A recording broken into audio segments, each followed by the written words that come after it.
राष्ट्र में कोरोना कोविड-19 की महामारी अपनी चरम सीमा पर थी, तब हमारे राष्ट्र की केंद्र सरकार कोरोना प्रबंधन नहीं परंतु अपने पश्चिम बंगाल के चुनाव प्रबंधन में लगी हुई थी। इसीलिए मैं इसे कोरोना महामारी नहीं परंतु भारतीय जनता पार्टी की केंद्र सरकार की महामारी कहना चाहूंगा। सबसे पहले तो हमारे राष्ट्र की केंद्र सरकार ने बिना सोचे समझे लॉकडाउन डिक्लेयर कर दिया। उस लॉकडाउन में करीब 200 जितने श्रमिक वर्ग के लोग जो बेहद मासूम और निर्दोष थे, उनकी सड़क अकस्मात में मौत हो गई और कई सारे श्रमिकों को अपने घर से पलायन होना पड़ा और कुछ श्रमिकों की मृत्यु रेल अकस्मात में हो गई। उसके बाद एक नया आवाज आई, हर सब्जी वाले और हर चूड़ी वाले से उनका मजहब पूछा गया। डिवाइड एंड रूल की नीति अपनाई गई और कोरोना के नाम पर, धर्म के नाम पर बंटवारा किया गया। अस्पताल में जब एम्बुलेंस की लाइंस नीचे खड़ी हुई थी, उसमें मरीज चीख रहे थे। अस्पताल के कॉरिडोर में हर मरीज अपने लिए चिकित्सा की या तो मौत की मांग कर रहा था। और इतना ही नहीं, हमारे संविधान के अनुच्छेद 21 प्राण एवं हमारा शारीरिक स्वतंत्रता का अधिकार है कि मनुष्य की जो डेड बॉडी होती है, जो हमारा शव होता है, उसको भी गौरव मिलना चाहिए। लेकिन वो गौरव देने में भी केंद्र सरकार कुप्रबंधन में माहिर रही।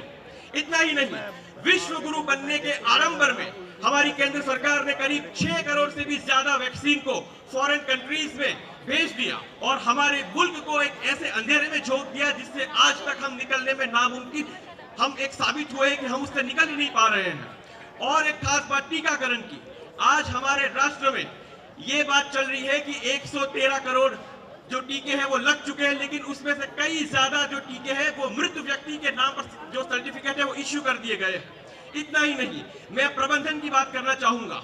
जब कांग्रेस की यूपीए गवर्नमेंट थी, तब हमारे आदरणीय प्रधानमंत्री श्री मनमोहन सिंह जी की कैबिनेट जब थी, तब उसमें आपदा प्रबंधन अधिनियम 2005 the national disaster management act 2005 लाया गया, जिसके तहत कोरोना से एक महामारी डिक्लेयर की गई और उससे जो पीड़ित व्यक्ति है या मृत व्यक्ति है, अब उसे रिजनेबल कंपनसेशन जो है वो दिया जाएगा। ये है प्रबंधन की बात। और एक खास बात, हमने ये मंजर भी देखा कि जब गंगा नदी की बात आती है, तब माँ गंगा, उनकी गोद में सैकड़ों दर्जन जो लाशें होती है, उनको हमने तैरते हुए देखा है। तो ये कोरोना के चलते केंद्र सरकार का इतना कुप्रबंधन कि हमारे राष्ट्र को उन्होंने पूरे रोते कर दिया। इतना ही नहीं, मैं गुजरात की बात करना चाहूंगा। जब गुजरात की ऑनरेबल हाईकोर्ट में ऑनरेबल जस्टिस जे.बी. पार्डीवाला साहब ने ये कहा था कि अहमदाबाद की सिविल हॉस्पिटल है, उसकी कंडीशन नर्क से भी बदतर है, तब दूसरे या तीसरे ही दिन उनकी ट्रांसफर उस बेंच से हो जाती है। इसका मतलब साफ है कि केंद्र सरकार प्रबंधन के नाम पर कुप्रबंधन कर रही थी और कोरोना को इवेंट मैनेजमेंट और मीडिया मैनेजमेंट समझा। और आज इस दिन मैं सारे कोरोना वॉरियर्स को सलाम करना चाहता हूं। जय हिंद।